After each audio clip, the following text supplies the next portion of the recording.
Every gun that is made, every warship launched, every rocket fired signifies in the final sense a theft from those who hunger and are not fed, those who are cold and not clothed. These are the words of Dwight D. Eisenhower. He was the 34th President of the United States of America. Eisenhower also said this in 1953.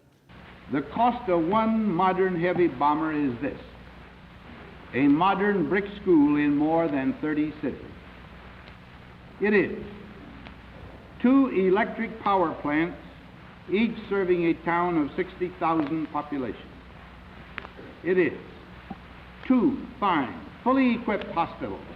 It is some 50 miles of concrete pavement. We pay for a single fighter plane with 500,000 bushels of wheat. We pay for a single destroyer with new homes that could have housed more than 8,000 people. Later in his presidency, Eisenhower would issue a dire warning, a warning about the dangers of the military-industrial complex. He described it as a threat to democracy. He raised concerns about the costs of an arms race with the Soviet Union, how it would take away resources from other developmental projects, like building schools and hospitals. Half a century later, the Soviet Union has died. Now one man has begun a quest to revive it: Vladimir Putin. He is waging war in Ukraine. The last 2 months have been described as the darkest hours in Europe since World War II. The invasion began in February. Over 2 months have passed. Who is winning this war? The military-industrial complex. Not Russia, certainly not Ukraine. They're caught in what we call a frozen conflict. It's the defense companies and contractors who are winning this war. Hello and welcome to Gravitas Plus. I'm Palki Sharma Upadhyay, and tonight we'll tell you about the players who would not want wars to end. The global arms bazaar is controlled by a handful of big players. From 2016 to 2020, the United States, Russia, France, China, the United Kingdom and Germany exported 80% of the world's weapons.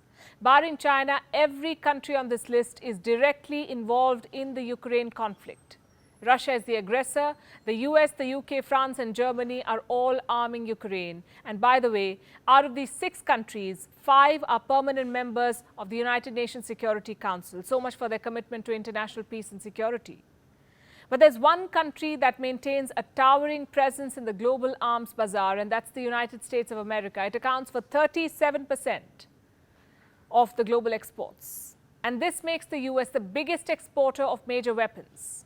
Why does the US dominate this market? Because it is home to the top 5 manufacturers in the world: Lockheed Martin, Boeing, Northrop Grumman, Raytheon and General Dynamics. All 5 are American companies. Together, they sold more than $160 billion worth of weapons in 2019. As they say, war is good for business. So when Russia's war in Ukraine began, the stock prices of American defense companies soared. Shares of Raytheon shot up by 8%, General Dynamics 12%, Lockheed Martin 18% and Northrop Grumman a whopping 22%. Weapons of many of these companies are now in the battlefields of Ukraine. I'm talking about lethal equipment like Switchblade drones, armored and tactical vehicles, howitzers, javelin missiles, and thousands of rifles, pistols, machine guns and shotguns. Since the war began, America has committed over $3 billion in weapons in Ukraine, but almost all of it came from existing American government stockpiles. Recently, we even saw some correction in stock prices of defense companies, but make no mistake, weapons contractors will emerge as the big winners of this war. Of course, with some help from the US government. In April, there was a classified meeting at the Pentagon. The US Defense Department called their largest defense contractors. 8 CEOs attended this meeting. Also present was the US Deputy Secretary of Defense. What was on the agenda? 3 objectives were listed: delivering critical supplies to Ukraine, enhancing American preparedness, and supporting allies and partners. Basically, this was the US government telling these contractors, we'll need more weapons. The American stockpile is not unlimited after all. It will have to be replenished. And American lawmakers plan to pour big money into this. Feed the military-industrial complex that can churn out more weapons. Who wants the war to end? Two programs are expected to finance this procurement. One is the Pentagon's Ukraine Security Assistance Initiative. The other is the U.S. State Department's Foreign Military Financing Program. They have budgets that run into billions of dollars. The Pentagon has been given $3.5 billion to replenish the inventories. That's $1.75 billion more than what the American president asked for.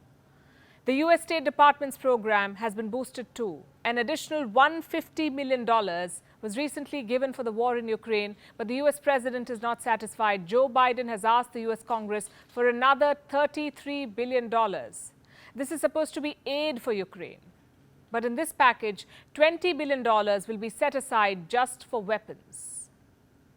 Where do you think all that money will go? Into the pockets of defense contractors, American defense contractors. And they're absolutely unapologetic about this. Consider what the CEO of Raytheon recently said. This is Greg Hayes in January this year, well before the war in Ukraine began. We are seeing, I would say, opportunities for international sales. The tensions in Eastern Europe, the tensions in the South China Sea, all of those things are putting pressure on some of the defense spending over there. So I fully expect we are going to see some benefit from it. 3 months after that statement, Hayes said he will not apologize for profiteering from the Ukraine war. This is what he told the Harvard Business Review. So I make no apology for that, I think. Again, recognizing we are there to defend democracy, and the fact is, eventually we will see some benefit in the business over time. Well, that's their defense. We are defending democracy, they say, and making some money while we are at it. What do you make of these claims? Are American weapons transfers really about defending democracy? Who is buying American weapons? Let's look at some of the deals that were closed by the Biden administration. Barely weeks after Joe Biden's inauguration as president, the United States approved a sale of surface-to-air missiles to Egypt. In the following months, America sold missiles to Chile, F-16 aircraft and missiles to the Philippines, Javelins to Thailand, air-to-air missiles to Saudi Arabia. None of these countries have shining human rights records. But the U.S. is selling billions of dollars worth of weapons to all of them. And American defense contractors are profiting from all these deals. The worst fears of President Eisenhower are being realized. The military-industrial complex is enriching itself from the Ukraine war. Now, we're not saying that Ukraine should not be given weapons. One cannot deny the fact that Ukraine needs help. But does Ukraine really need all of these weapons that are being poured into the country? What about America arming autocrats? The exit from Afghanistan was supposed to halt the American war machine. It has just shifted gears and turned towards Ukraine because for defense companies to make money, the war must go on.